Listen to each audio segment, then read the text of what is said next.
welcome to another episode of the Bottom of the Stream Movie Show. My name is Adam. My name's Nick. No energy, my backside. Full of energy, full of beans in this podcast. I know what I'm talking about. Absolutely brimming over with beans. And some people listen. Not many, but some people do. Okay. If you don't know what we're talking about, go and watch our latest episode of Bottom of the Stream with Adam and Nick on YouTube. Do it.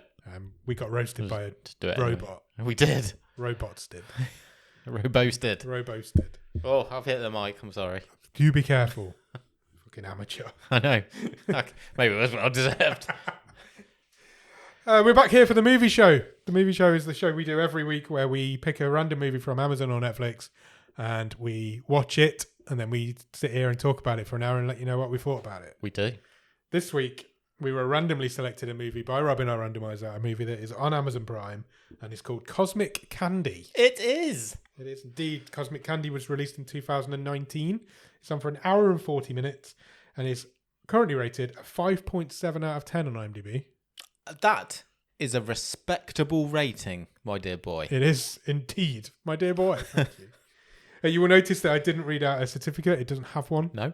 Nobody seems to want to rate it. Amazon don't subscribe to the British Board of Film Classification ratings. They don't give a shit. You'd know that if you listen to Bottom of the Stream with Adam and Nick as well. Absolutely. You learn everything on that show. Watch it. This movie stars a lady called Maria Kitsou. She plays Anna. It stars a young girl called Pipera. She plays Persa. And it stars a guy called Kimonas Kouris. He plays Pantelis. Pantelis? Pantelis. I thought there was a T in there, but I may be wrong. You're right, I've spelt it wrong there. It's Pantelis. You're correct.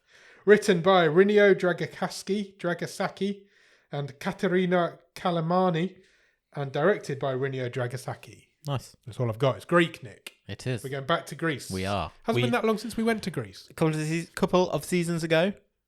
Was it last season? I think it was. No, I'm not sure it was last or the one before. I think it was last season. Could have been. I might be wrong. Green Sea. Green Sea. Which I think we kind of thought, maybe not really our sort of thing, but we saw some positives there. There was something there. Good with acting, Green Sea, didn't it? Yeah. Good performances. Deliberately slow pace. Yeah. I mean, I'm not saying that as a criticism. It was intentional. Yeah. It was about an amnesiac who got a job as a chef in a local taverna. Yeah. And that was it. Piece her life together. together. To put her life back together. Yeah. And there wasn't much story to it. It was just her living this new life and seeing where she could go. It was quite grim, wasn't it? It was not grim. a sort of postcard Greece. When you think of Greece, you do think of like blue skies, blue seas, nice oceans, rocky shorelines. And we've not seen that in either of the two Greek films we've done so far. No. Greek cinema is gritty and dark and horrible. It's not all Mamma Mia and Captain Corelli's mandolin. It really isn't. I've not seen an ocean in either movie we've done. One of them was called Green Sea. Yeah, there weren't even any sea in it. But this one's Cosmic Candy, so let's talk about it, shall we? Do you have a one-word review of it, Nick? Crunchy. Crunchy. Okay. And where does this movie start? Well, I tell you what. Yeah. Before the movie started, I had an advert right at the start. Okay. Right. And obviously, this is completely a reflection on how clientele I am. It was a Prada advert. Oh, really? So there you go. Get you. Yeah. Anyway, it starts in a cosmic supermarket. That's a good way to describe it. As a lady eats popping candy. Yes. And I've put, is she tripping? It's the question I've asked all the way through this movie. Because it's never really explained if she is or not. It's a dream. Yes. It is a dream. A recurring dream. Is it brought on by this candy that she eats? Basically, she's walking through a supermarket. Well, technically, she's flying through a supermarket on a shopping trolley. Floating on a trolley. Through this, like, space supermarket. Yeah, like I say, eating these sort of packets of popping candy, this cosmic candy. And she looks up and you see the cosmos. Yes, it's all pink and orange and galaxies and she then wakes up. As Nick said, it was a dream. She wakes up in bed and she can hear her neighbours arguing or talking loudly through the door, through the walls, even. So she gets up. She's obviously got a morning routine that she goes through, and part of her morning routine is buying bags of ice, putting them in the bathroom basin, and dunking her face in it to wake herself up in the morning. One way she does it a few times. One way to get you up and ready for the morning. Tell me about it. I've done it the last few days.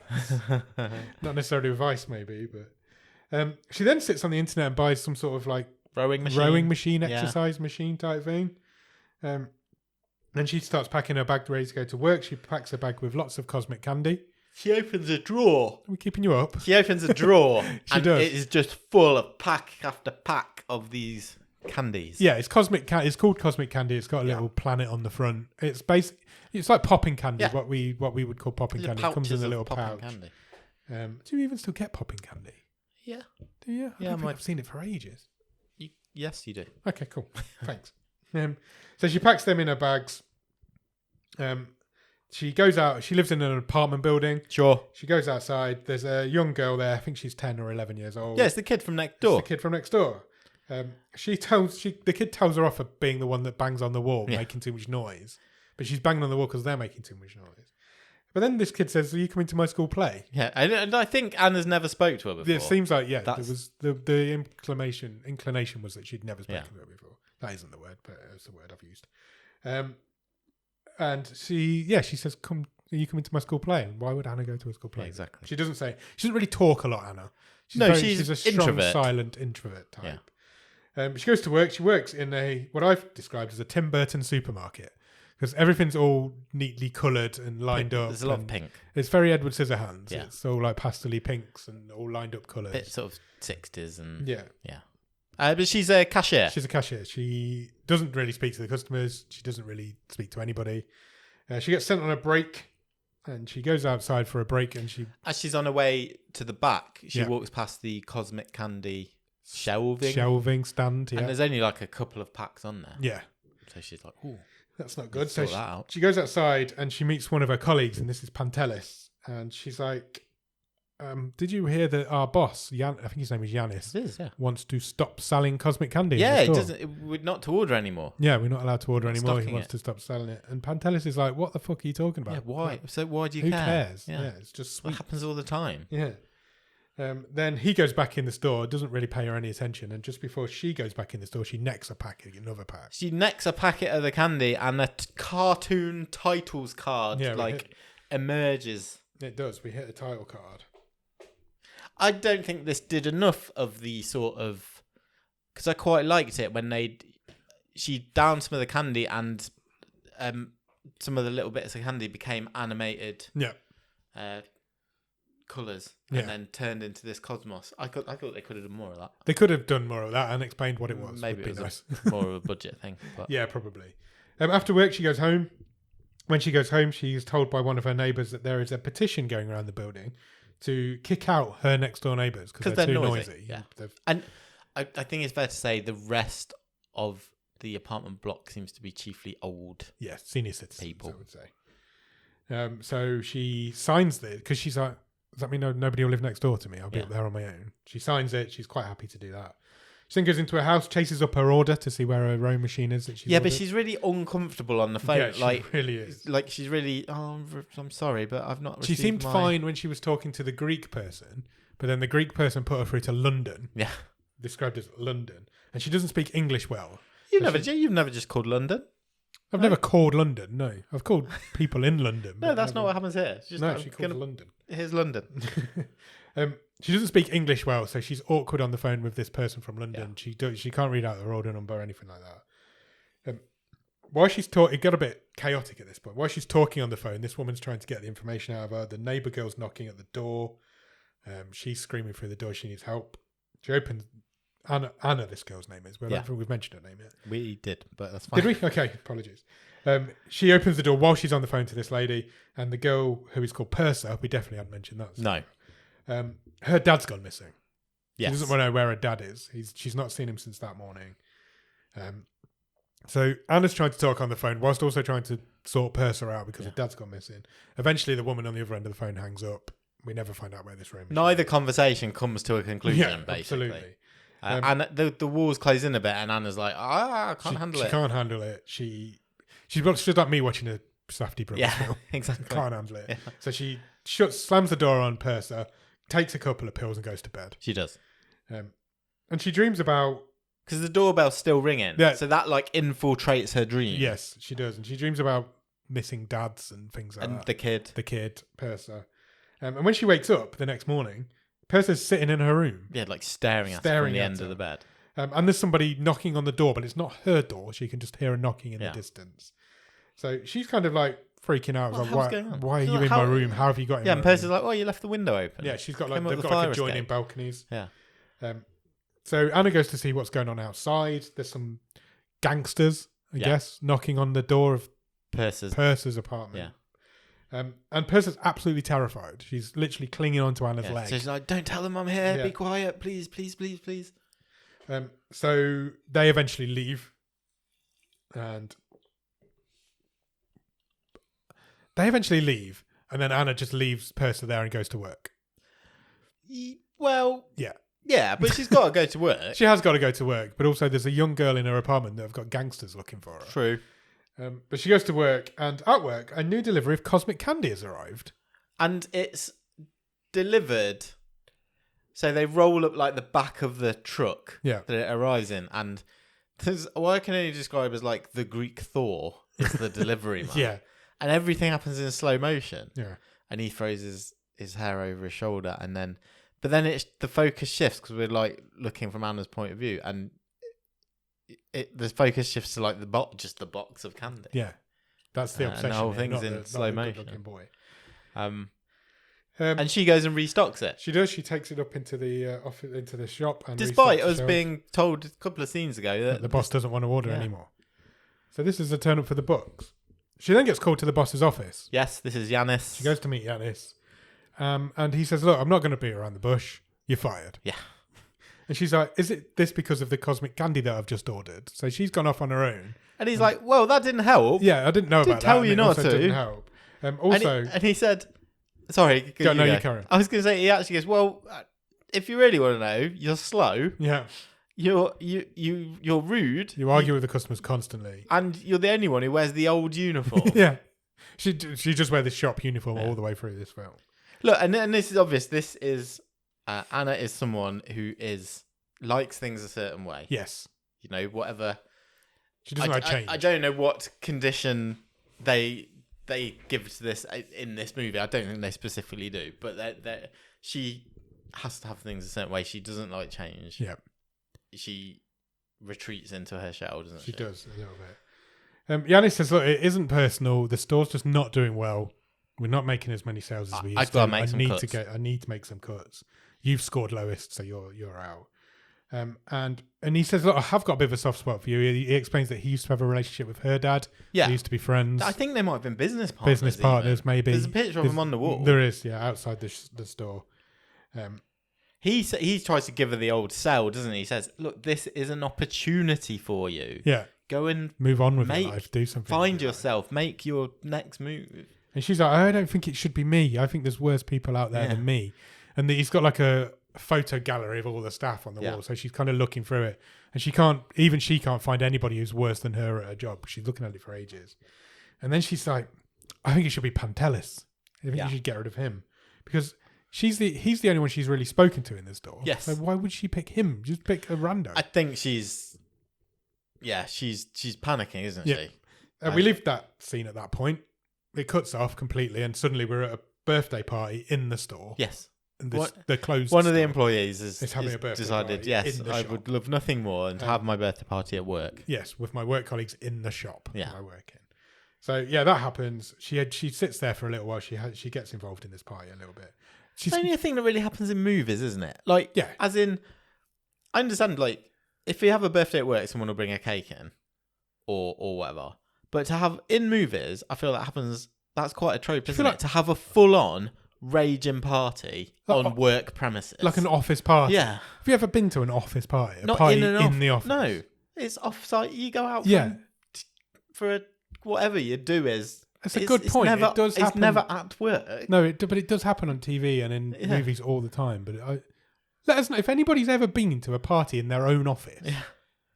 Let us know, because I'm really intrigued by that now you've just said that. I feel there would be all sorts of legal and like rental ramifications of doing that. Yeah, that's really interesting. I've never thought about it. Never given that any thought. Does that actually happen in real life? But it definitely doesn't happen in supermarkets. I think we can be pretty confident on that. She then goes home. When she gets home, Percy's still there. She's sitting outside in the hallway, And Anna eventually does invite her in, gives her some food. She's got like random tins of food. She now there is a notice on Persa and her dad's door. So basically, they have been evicted by this petition. But yeah, this petition. Persa says your name's on this. Yeah, this is on you. This is your fault.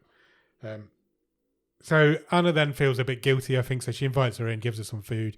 She's like tins of fish, tins of sweet corn, stuffed vine leaves. Yeah, stuff you can buy in a tin. Persa explains that she doesn't really have any other relatives. She doesn't know where her dad is. Her mum's not on the scene. She's got a grandma who's also called Persa. Yeah, who's like estranged. Estranged. She's never really spoken to her. She doesn't know much about her. And Anna goes to call the police. Yeah. She says, "I've got to call this in. I've got to report it." And Persa is proper panicking. Yeah, she's like, no. She grabs the phone off her. Please don't. Please don't. So what they decide to do instead is break into Persa's flat. So they do the reverse journey of what Persa did. So she basically says she can grab some other things because she's going to stay with Anna till they figure this out. So Persa grabs some stuff. They go back to Anna's flat, and Persa says to Anna, "What's in all these boxes?" Yes, we've not really mentioned this. No, we've not. So Anna's flat is full of cardboard boxes. Yeah, like deliveries. Because a lot of them have like fitness first or whatever on the side. So she's got this sort of none of them are compulsion to buy stuff off the internet. Yes, but not open. When they get there, she doesn't even unpack them. Yeah. They're still there in their delivery boxes. But Anna doesn't explain this at this point. She's like, none of your business. Keep your mind out. So she sets up the sofa for Persa to sleep on. Persa goes to sleep on the sofa. Anna goes to sleep in her bed, and she has a trolley dream again. She does. She's in the cosmic supermarket. And this time everyone is like laughing at her. Yeah, Persa's even there. They're all laughing and taunting her. And interestingly, at one point she looks down at the candy in the palm of her hand. Yeah. And this time it's not candy, it's pills. The pills that she's been taking. Yeah. Next morning, they both wake up. Anna gives Persa a rundown on what the house rules are. It's basically... She said, never wake me up in the morning. Never wake me up in the morning. Never go in my room. Be quiet. Be respectful. There's a room we must never open. Yeah. As well. Yes. And it's not a spoiler. It says on the door, Anna's bedroom. Yes. It's Anna's childhood bedroom. Yes. She doesn't sleep in there now. No. But it's where she was brought up. But nobody goes in there.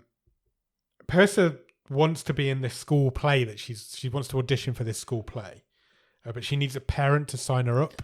Yeah. So she says to Anna, "Will you do it?" And Anna's like, "Yeah, can't see why not. Yeah, I'll do it." Person then asks Anna why she does everything 3 times. Yeah, I haven't really noticed this at this point. Yeah, she's got this like OCD compulsion thing. to everything she does, she has to do it 3 times. And then Anna goes to work. So I was confused by this because I'm like, is she fired? Don't think she's fired. That scene just ended. We never found a resolution. She talks to Pantelis. He's not fired either. No, he's there. He's working. And she says, what would you do if you found a kid? Yeah. Basically. And he's like, what the fuck are you he has no time for her at all at this point in this movie. He's the only one who talks to her. He is. So he does give her time, but he doesn't. As you wouldn't. He's like, he dismisses her every time she just talks rubbish. What do you want about? Yeah. And so he says to her, look, theoretically, if I might have found a child, what should I do? And Pantelis like, fuck off, I'm not even talking to him. He just walks away. And there's a commotion at the front of the store. There is. Like a gathering. A crowd. Have gathered. Yes. And Persa's there. Yeah, she's entertaining this group of customers and staff. She's a hit with Anna's colleagues and staff and she's customers. Like singing and doing little tricks and party pieces. And Persa's like, I've come to walk you home with. We'll just walk home together. Why not? Persa says, I've left. School's cancelled early. One of the teachers is sick. Yeah. And she says, it was quite sweet. She says, I'll come to see you because I missed you. Yeah. Oh. And so Anna gives her a hug and they walk out the store together. Yeah. Because nobody really knows anything about Anna, I don't think. So everybody's quite surprised when she's like, walks away with this kid. But don't really question it because they don't know she's the sort of person who wouldn't have Yeah. brought up the fact that she has a kid or little sister or Yeah. whatever they're assuming this relationship is. Persa's got no... She's not scared of anything, really. She's fearless. She needs a wee, so she just goes for a wee in the street. Yeah. It's like a part... there's like a part-built villa. Yeah. So she goes in there. They get caught, and they eventually run away from this giggling. guy. Yeah. They're having a great time. When they get home, they have what I've described as a condiment fight. It is a duel of the condiments. A person's got mustard, Anna's got ketchup, and they're just spraying the shit out of each other. Yeah. So we have a bit of a slow-mo condiment fight, and then you cut to Persa cleaning up in the bath, and Anna is just on the floor, covered in ketchup and mustard, but happy. Yeah, she's smiling. A wistful smile on her real face. time in the film she smiled. And then she hears a phone ringing, but it's not her phone, it's next door's phone. Yeah. So she's like, I should probably check that out. Maybe I should go and answer it. It might be a clue to this whole mystery. So she does. She goes back over the same way they went the other day. She goes back over to next door, goes to answer the phone, but misses it. Yeah. By the time she gets there, it's stopped ringing. And then we get I thought this was quite well engineered. I think this was maybe the best bit of the film. Yeah, it was a nice sequence, wasn't it? So Anna has obviously found herself in Persa's apartment. Yeah. Persa is alone in Anna's apartment. Yeah. She doesn't know where Anna's gone. She gets out of the bath. She doesn't know where Anna's gone. And we get this intercut sequence of them nosily exploring each other's house. She does. Basically. The first thing Persa does is goes into the room that she's not allowed to go into. Yeah. Breaking the key rule. Anna's having a snoop round. She finds a load of paperwork and things like that. Yeah. And one thing she does find is an address. I thought it was a load of letters from the grandma. Yeah, I think it was. Which I presumed Persa's dad had not told her about. I think it was. Yeah. Because they had Persa, whatever surname, with an address on. Grandma. Persa grandma. Yeah. And then this address. So she's found an address for Persa's grandma. Persa, meanwhile, has found some newspaper clippings about some missing mountaineers. Yes. At first they're missing. Yeah. Then they've been missing a bit longer. Yeah. And then there's an obituary. Yes. She finds them in the right order. Yes. Anna's dad. Yes. Was one of them. Anna comes home. She catches Persa in the forbidden room. And you know what? She's not that bothered. She's not that bothered. She's a little bit sad about it. I thought this was going to be a huge flare-up, and it wasn't. No, it was fine. And Persa's like, I love this room. Yeah, it's a great room. It's a kid's room. Yeah. Can I stay here instead of on the couch? Yeah. Anna, meanwhile, has a bit of a flashback to... The memories are like flooding back. Like she's not been in this room herself for a long time. I don't think it's a flashback more as it is a memory... Rush. Yeah. She's climbing a mountain, but she's still wearing this shop uniform that she's wearing. Climbing a mountain, pursuing her dad to try and tell him to stop climbing the mountain. The next morning, Persa wakes up in Anna's childhood bed. Yeah. She has slept there for the night.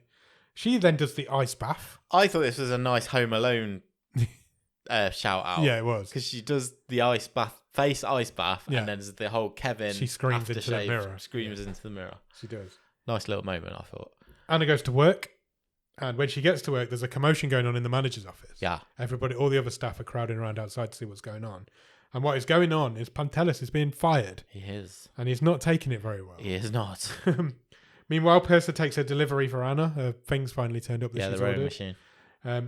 And Pantelis starts smashing the shop up. I suppose this was quite nicely done as well. Because again, it's intercut with Pantelis ransacking the store. Yeah. Going a bit crazy. And Persa essentially ransacking the house. Because she unpacks the rowing machine. Yeah. And all like the packing peanuts come out. So she throws them around. And then she's like, fuck this. I'm going to unpack all these boxes. She opens all the boxes, and they've all got fitness equipment in, and they're all full of packing peanuts. So she basically destroys Anna's apartment, whilst at the same time Pantelis is smashing up the shop, whilst everybody's just watching it because everybody's terrified. And he's bigger than everyone. And he's a much bigger guy than everyone. Persa also finds the stash of cosmic candy. She does. So she is mainlining that shit. She absolutely necks all of it. Pantelis, meanwhile, tries to drink a bottle of bleach. Yeah. Which that's the point where everybody steps in to stop him. The manager dives on him. Another one of the guys stops him. Persa has absolutely wrecked Anna's apartment. And she's not feeling very well now. No, she's not. She's not well at all. That'll be all the candy. Anna leaves work for the evening. We cut forward a little bit in time. And when she leaves work, Pantelis is sitting outside waiting for her. He's like starting to feel a bit, maybe that was a mistake, my reaction back there. I'm an idiot there, aren't I? What have I done? And he says to Anna, were you fired as well? Like, assuming... She's the worst member of staff. Why has she not been fired? And Anna says, no, Aphrodite was fired. Yeah, she does. And Pantelis is like, oh, that's weird. And then he invites himself back to her apartment. Or she accidentally invites him back. Yeah. Just as they're about to walk in through the door, he starts kissing her, which I thought came out of nowhere because he's been really rude to her all the way through. Yeah. It did come out of nowhere. And he doesn't realise that Persa's going to be in the flat. So when they open the door, they're kissing. But Persa's in there. It's like, I didn't know you'd got a boyfriend. Yeah, and she's it's like ransacked. She's still stoned out of a tree on cosmic candy. And Anna freaks out. Anna's like, the whole place is destroyed. Well, I put in my notes, Persa is candy drunk. She is. That's not quite not the quite story. the correct story. Anna is absolutely freaking out. She starts tidying up. She sees she hates the fact that Persa's opened all these boxes. They were never supposed to be open. She starts tidying up, everything like that. But Pantelis sits down on the couch next to Persa. It's like, who are you? Yeah, what are you? Who are you? Yeah. And Persa's just like stroking. She's all over him. And this is the first time I was like, okay, this isn't the candy. Yeah, something's gone wrong. Something's up here. And she says to Pantelis, I've taken pills. I've taken Anna's pills. So he then starts freaking out because he's worried immediately. He goes into full-on adult mode. Yeah. He's like, okay, I'm going to... pills? Suddenly he grows up. Yeah. Because he's a bit of a man-child. He's like, okay, what pills have you taken? She can't answer him. He rushes into Anna, who says, what pills do you take? Yeah, because the girl out there, whoever she is, has said that she's taking some pills. Anna's not taking this, how serious this is. No, because she's too worried about her apartment being destroyed. Persa's then unconscious in the lounge when Pantelis gets back. Pantelis literally himself goes through the medicine cabinet. Yeah, try and find some pills. Brings these boxes. Yeah, and because he's like, he shows her two options. Like, have you taken these or have you taken these? Which ones have you taken? And then she just passes out in front of him. So he's then like screaming her. I don't know how he found out her name, but he's like screaming her name, telling her to wake up, which kind of triggers Anna to how serious this situation is. Yeah. So Anna walks out and he's like, look, you need to call the local doctor. He says, I've got a friend who's a doctor. Yeah, give him a ring. Call him, tell him to come around it. He does get Persa to come around. Yeah. And he takes her into the bathroom and starts making her throw up in the bath. He's like got his fingers down her throat. And then it cuts quite abruptly to the doctor saying, "Oh, she's going to be all right." Yeah, he says, "You've done the right." He's basically like, "You've done the right thing." Yeah, you did everything right. You just need to keep her hydrated, make sure she rests, and she'll be fine. Pantelis is then like, "Who the fuck is this girl? What is going on?" Well, no, worse than that, he directly says, he challenges Anna. He says, "You can't keep. Yeah, you're not fit to care for another human being." Yeah, basically. And he says, this will get you into trouble. Yeah. I don't know who this girl is, but you're going to be in trouble. This will get you into trouble. Yeah. And he's like, I'm going to call the police. Let's get this over and done with. I'll call them. And Anna won't let him call them. No, and he's like, no, you're right. I don't need to be involved in this. Yeah. I'm going. He just goes home. Persa and Anna then have a bit of a chat. And Persa says to Anna, will my dad ever come back? I don't know if he'll ever come back. And Anna says, mine never did. Yeah, and Persa's like, oh, we're similar. We're similar, yeah. I thought that was a nice line when she said, mine never did. The next morning, well, I presume it's the next morning. It might be a couple of days later, but Anna takes Persa to school because she needs to sign up for this school play. And Anna's kind of saying to her, I think, although I don't think because obviously there's obviously to me, not to you, there's no dub. No, there's not no dub. No dub. There is no dub.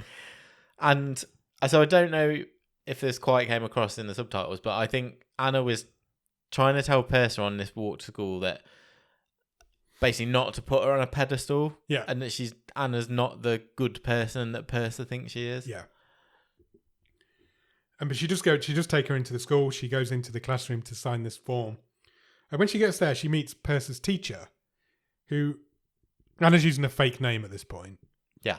But this teacher, she's using her mother's real name. Persa's real name. Yeah. Persa's mum's real name. But this teacher recognises her. She's like, you look just like a girl I used to go to school with who was called Anna. And then she's like, yeah, you're definitely Anna. Well, Anna's reaction seals it though, because she can't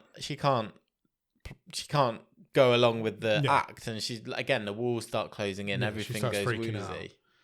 And the teacher's like, yeah, it's definitely you. This is weird. Why have you changed your name? Yeah. And then the film cuts to black, and she wakes up passed out on the floor, and all the kids in the class are standing over her. Yeah, and Persa's like waking her up with some smelling salts or whatever. How does the net not close at this point? Yeah, I was thinking this because this teacher's just going to surely go. Hang on, you're not her mum. Yeah, you would think so, wouldn't you?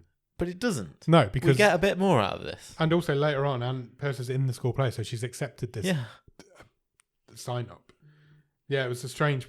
There's a lot of unexplained stuff in this film, though. We'll come to it at the end.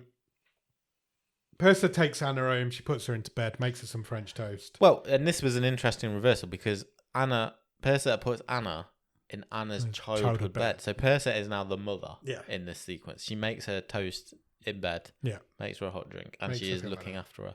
And Anna starts telling Percy about these dreams that she has of this cosmic candy stuff that she's doing.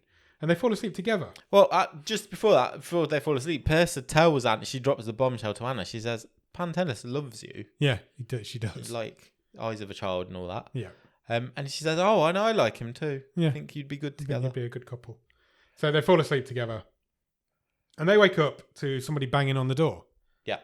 And so they're like, who's this? What could this be? That's It's weird. all the neighbours. It's all of the old all the neighbours. little old people. The little old people. And also there are the people who were looking for Percy's dad. Oh, the two day. gangsters, yeah. I'm assuming they're gangsters, but they're there That's with what these I've old called people. And they Anna shout does through not the door. open the door. No, they shout through the door. We know you've got that kid. Yeah. That's your neighbour's kid. We're going to report you. You're going to be done for abduction, I think is the word they use. Yeah.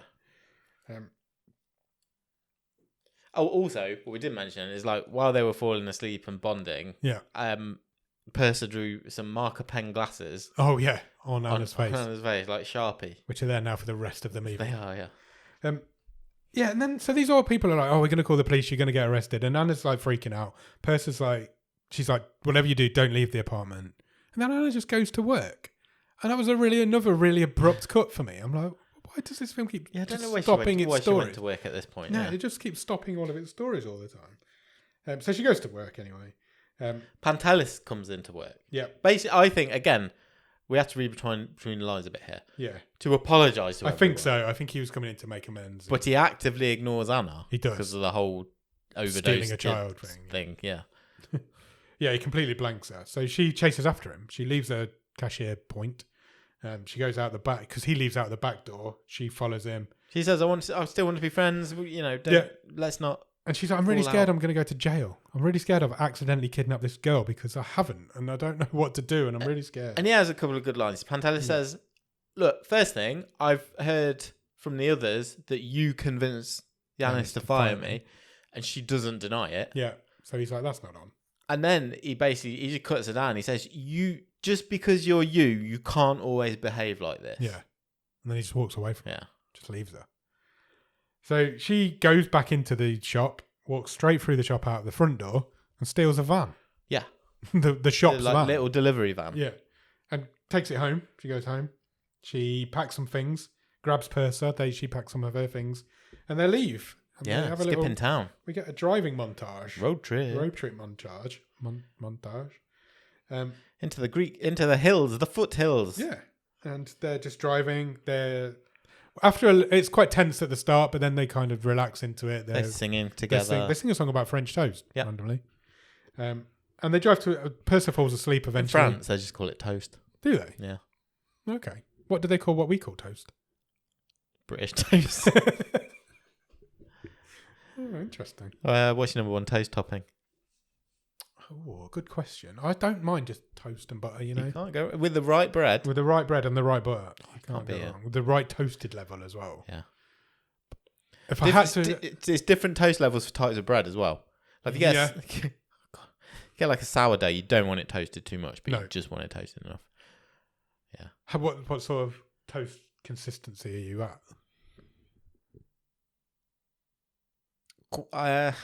Right, so it depends because I like a bit of darkness on there. Do you? Yeah, a bit of crunch. I like crunchy peanut butter on toast. I think I might have mentioned this before. Do you know what I also like? I also underrated. I don't mind cold toast. I don't mind cold toast. So if it's been toasted, let it go cold. Still works for me. I think I could live on toast. I agree. I don't have bread. I never buy bread. Yeah. But I'm the same with garlic bread. Yeah. I like cold garlic bread. Yeah, okay. I'm up for that. Toast for me though has to be, it's basically warm bread. Right. Oh, so you don't want too toasted. I don't want it too toasted. I like it so the butter goes all melty. Not a fan of flaccid warm bread.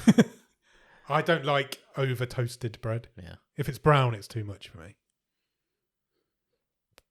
Toast wise. Yeah. Might cut that. Probably wise. Yeah. Anyway, they're driving to... I need to collect myself. They drive into a small village. Percy's asleep. It's almost like it's a bit more touristy, I think. Yeah. And they pull over at this ramshackle old house. And it turns out it's Purser's grandma's house. It is. It's the address from the letters. It is. So she wakes Purser up. They go into this house. This old lady is... Purser's like, how could you bring me here? What the She's hell? angry. She's like fuming. Really angry. Yeah. She's like, I can't believe you've done this. We described this old lady as eccentric, I think. No, I've put bonkers. I've just put grandma is bonkers. She's batshit. Like, she can't speak words. She's very much like myself. She's a crazy old cat lady. She just screams. Very much like myself. She looks like a real life version of the crazy old lady from The Simpsons. Absolutely, that's a great shout. She does. I'll give you that. Purser, she sits down in between them on a 2-seater sofa as well. There's like they're all crammed together. But she does realise who this girl is that has been brought to her. Yes, seemingly. She knows who her granddaughter is. Yeah. Purser says to Anna, "What have you done this for? I do know where Dad is." She says, "Dad's got a plan. He's coming to pick me up after the school play. Yeah, and we're going to leave together. So you can't leave me here because this was the whole plan." And Anna's like, "Why didn't you fucking tell me that?" Yeah, well, she is, and then she's like, I guess she feels betrayed. She's like, I've been played here by this kid. Yeah, so fuck her. They've used me. So I'm gonna leave her here. Yeah. So she leaves her there with the old woman, and pretty drives brutal, off. really. Yeah, it is. And she drives off. But when she drives off, she stops at a bar. Well, she gets in the little van, and it instantly starts to rain. Yeah. Terribly, and she's on these like muddy tracks. Yeah. And So she pulls over, and there's a bar. There is. It's very much like the Taverna from Green Sea, in fact. She pulls over. She goes into this bar. She starts drinking with the locals. Who are in there. There's music on. There's lots of people. Someone's playing a bouzouki. And she sits down with this guy, and she's chatting with this guy. And they're doing shots. Yeah, and she says to him, "I've just." Was he starting to get handsy? I think he was a little bit. I thought that's where this was going. I think it was, but then she says, "I've just left a kid with the old lady in the town." And he's like, "What? And which lady? Yeah. Where does she live?" His face drops. Yeah. He puts his hand out. Very much like Pantelis. Yeah. When he realised the she was. seriousness of that situation. He puts his hand out and the band stopped playing. Yeah. And the whole bar shuts up and he's like, "Say that again." And she's like, "I've just left a kid with the old lady." And he says it to everybody in the bar and everybody bursts out laughing. Yeah. Which reflects that dream she had earlier. Yeah. The whole room's laughing at her. And he's like, "You can't leave. She's like the crazy lady of the town. Nobody even acknowledges her existence. She's terrifying." So Anna just leaves and drives off and then crashes the van. Because she's pissed. Pissed. And emotional. And the wheels are caving in again. And she don't know what she's doing. She crashes the van. Knocks herself out. Opens the door, rolls down a hill. Yep. Into the woods. So she's basically lying on the floor in the woods. Staring up at the sky. And then what happens? The Cosmic Candy mascot, who's on all the packets, visits her. Which is basically a bright pink planet with a face. Yeah, bubble of candy with a smiley face, descends from the heavens and talks to her. Yeah. So this is like an animated thing. Sprays her with pink light. It does. And then it breathes on her. It does. And it like tractor beams her. It does. Into it. It sucks her up into it. So she's then, in the next scene, she's being carried away into space inside a pink bubble of sweets. Yeah. And she can see... You say some lines on this show that you never think you're going to say. And she can see the earth below it and the cosmos above her. And this is her dream. Yep. Apparently come to life. I was like, she's off to the cosmic candy realm. My note here says, "Fuck knows what's going on here." It's all slit dicky and slimy inside because it's sweets. Yeah. And then it starts getting claustrophobic. Yeah, she starts freaking out. Again, the walls start caving in on her. The insides, it's like she is being eaten. She's being absorbed by this and covered in goo, candy goo. So she punches her way out of it. She does. Basically rips a hole in its backside and climbs out of it like she's just like birthing herself out. Yeah. She like Superman punches away and then out of the back of this candy. What are we doing? And then she lands back exactly in the spot that she took off from. She's lying again. And then she's sick. She throws up some bright pink luminous vom. Yeah. All over the floor. And then she gets back in the van that she's just crashed and drives off. But she doesn't go home. She goes back to the old woman's house. Who is now just a terrifying old grandma. Yes. And Purser's like bored They're Like, in bed together. yeah. They're in the same bed. Yeah. Like Percy's like freaking out, lying next to this crazy old woman. So Anna's like, "Come on, get out. Let's get out of here. I don't know what I've done there." So they get back in the van. The old lady just screams at them. She's like, just screams into the camera. Genuinely, she creeped me out. Yeah, she was terrifying. And they do. They drive back through the night back to. Got a race back against home. time. Perza says the play starts at 9 a.m. Yeah. So she does. She goes back to the school. They drive straight to the school. Don't go home. I mean, all this time, Anna's still got these glasses drawn on her face. Percy then does the play. Anna sits at the back of the room. It's about the story of Greek independence. Yes. It's an independence play. Like that Will Smith movie. Yep. Anna sits herself at the back of the auditorium. But there's a shadowy figure sitting behind her. Yeah, it's David Harbour. Yeah. That's Perza's dad, but he looks very much like David Harbour. So he comes forward, he sits next to Anna, and they kind of make eye contact with each other. And we find out this is Percy's dad. We had met him earlier. They have like a conversation without speaking. They do. And he's like saying thanks. Just as this is all happening, two policemen come in. Yeah. And they're like looking through the crowd. But who are they after? But who are they looking for? Yeah. Indeed. So the guy, as the police go past them, and then Percy's dad sneaks out the back of the room. And Anna follows him. Yeah. And then they're at the side of the stage. Yes. Watching Percy's performance. There's a whole sequence where they're like running through the innards of the school, and they end up at it to like stage left. They make it there just in time for Percy's part of the play. So she does her bit. She then, as she's finished, does her speech and then immediately runs off stage. She sees them, runs off stage, and goes to them, and they all leave together. What? I know what you're going to say here. Yeah, so they just leave. Yeah. Normally. They haven't knocked into anything. No. But then for seemingly no reason, the whole set collapses. Yeah, the set of the play collapses. Like all the curtains, all the props, and... Yeah. Just chaos. Anna was holding a picture frame up, and she dropped that. But it was hanging from some sort of... If that was a chain reaction that set all this off, I totally missed that. She was... Because it had the effect of distracting all the cops, didn't it? Yeah, the kids were playing as talking pictures in frames. Yeah. So she was holding one up, but it was on wires. So when she ran off, hers swung. Right. But then you never saw anything else until like 5 minutes later, when the whole set just collapsed. Yeah, because I thought there was quite a gap between her running off stage and the whole set collapsing. So if that was the intent, it didn't land. That might be bad editing, but I think her act of running off the stage is what caused it. Okay. But I think it was just sense. Poorly edited. Yeah, but the whole set collapses. The kids all start freaking out. Yeah. The parents are freaking out. Chaos in the audience, which distracts the two cops. Anna gives Percy's dad the keys to the van. Yeah. And then Percy and him get in it. But he sort of nods at her. Yeah. Thank you. And Anna won't get in the van. Percy's like, come on, you need to get in the van. Yeah, come with us. She doesn't go with them.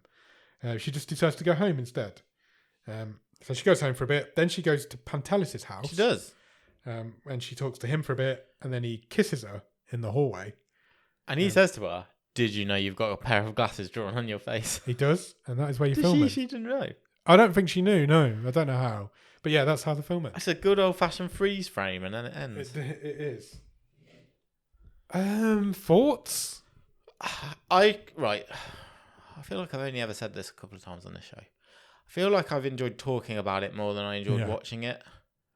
It felt like it was on for ages. Yeah, it did. It is, to be fair. It's an hour and 40 minutes. Yeah, but that's not... No, but we only usually do 90. We don't do 100 very often. But... Yeah, I don't know. I still don't know what it is. I liked bits of it. Yeah. But it dragged. It did drag for me. It did drag. But I kind of liked the story it was trying to tell. Anna was interesting. You know, it's the candy was kind of a substitute for all the pills she was on. I feel like there's a metaphor here. This whole film's a metaphor, but I'm not quite sure what it's a metaphor for. I know it's a metaphor for something, but I can't quite grasp what. Her reliance on the candy was equivalent to her reliance on the medication, wasn't it? Yeah, but she was already addicted to the pills. Yeah.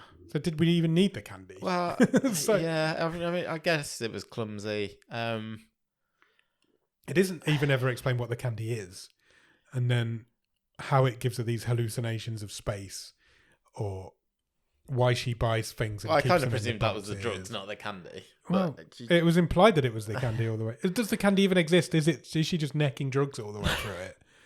Because that would make a lot more sense. it might be a bit of both. Is the candy a genuine metaphor for drugs? And she sees it as... Maybe that's what they're telling us. Maybe she sees it as candy, but it's not as drugs, because then in the dream, it was drugs. So maybe there is no candy. But Purser was... She did neck a lot of them candies, but we never seen her take any pills. Yeah, true. Maybe it is that blunt that it's like she sees it as candy, but it's not. It's drugs. I think that's what it is. I mean, I think we've just solved the film. There was quite a bit to like about it. Like, I liked... Not a lot. No, hang on, because I'm thinking about this. Okay. What did I like about it? Go on. I thought I liked the character of Purser. I thought the little kid actress was good. Yeah, agreed.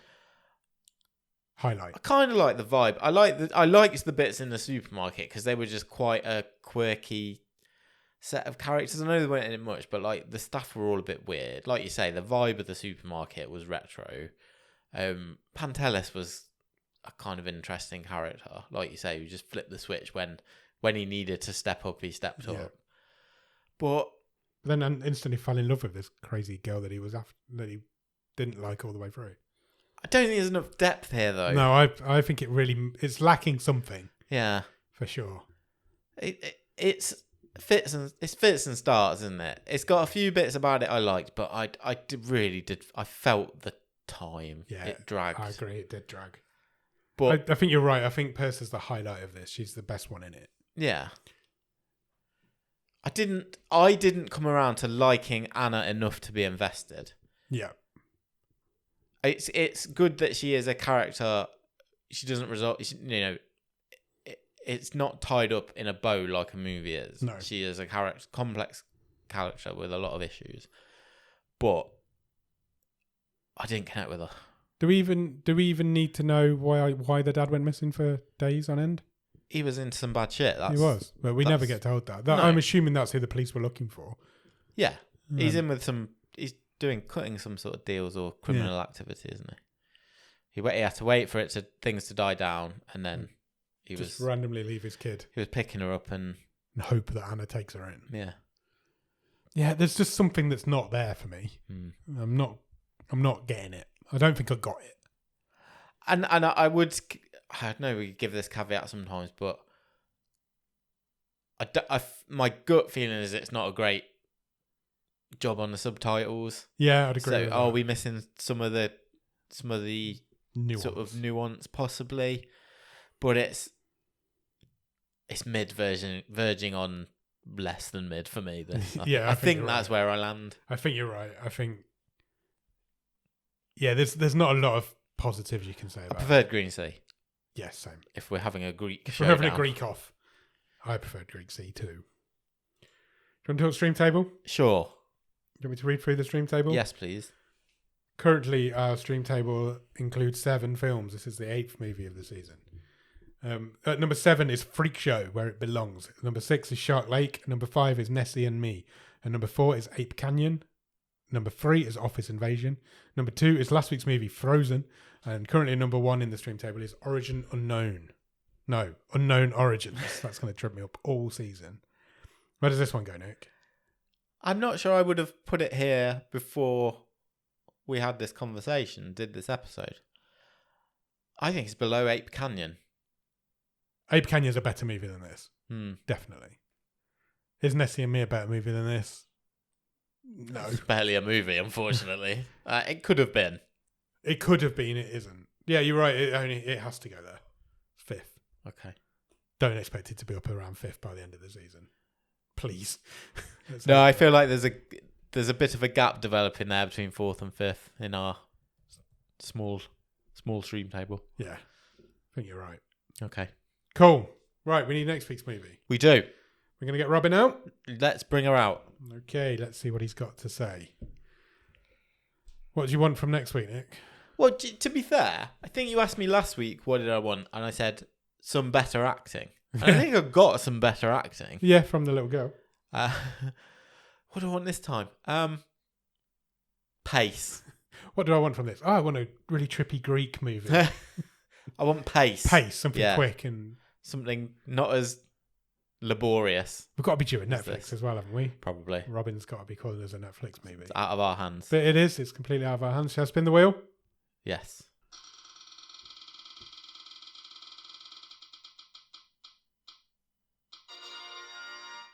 Robin has picked us a movie called Barely Dreaming. Okay. Any ideas? I wouldn't even begin to hazard a guess of what that could be. It is another Amazon movie. Okay.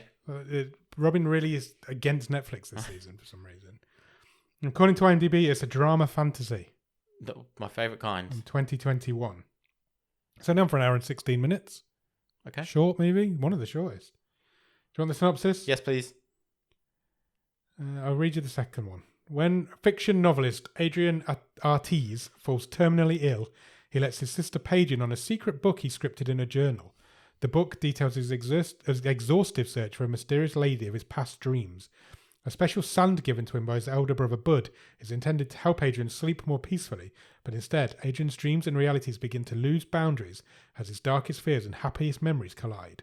As Paige delves deeper, she realises that the book may not be as fictional as she thought, and Bud may not be who she thinks he is. Interesting. Sounds fun, doesn't it? Oh, I'm That's intrigued. a big, deep synopsis for a film that's only on for 76 It minutes. is very much so. 5.2 on IMDb, but only from 45 reviews. Oh, wow. That's like 0. Yeah. So yeah, we're going to go and watch that, shall we? I'm all in. Me too. Okay, so go out and watch Barely Dreaming. And in the meantime, check us out on Instagram, Letterboxd, and TikTok at BOTS_podcast. Please boost the followers up on TikTok. Cool. That'd be great. It's fun. It's fun, TikTok, isn't it? I've lost track now. Email. Drop us an email. Our email address is bottomofthestream@gmail.com. Did I give the TikTok name out? BOTS_podcast. If you want to drop us an email, our email address is bottomofthestream@gmail.com, and our website is bottomofthestream.com. On our website, you will find every episode we've ever recorded, all the stream tables, loads of other cool stuff, and you can even find some merch if you want to buy a Bottom of the Stream Candy cane. cane. I think you've done candy cane before. Have I? think so. Popping candy. Popping candy. After you've done that, head over to Patreon, patreon.com/bottomofthestream. On there, for £5 every month, you'll get early access to episodes, you get bonus episodes, you will get all sorts of other cool features and benefits, and you'll even get a wild card, which means you can pick the film we watch one week. If you pick the best one of the season, you'll win a prize. And then when you've done all of that, head over to Discord. The Discord is a wonderful group full of wonderful people who will talk to you about anything. We will play games, we do watch-alongs, we've got all sorts of cool shit going on in Discord.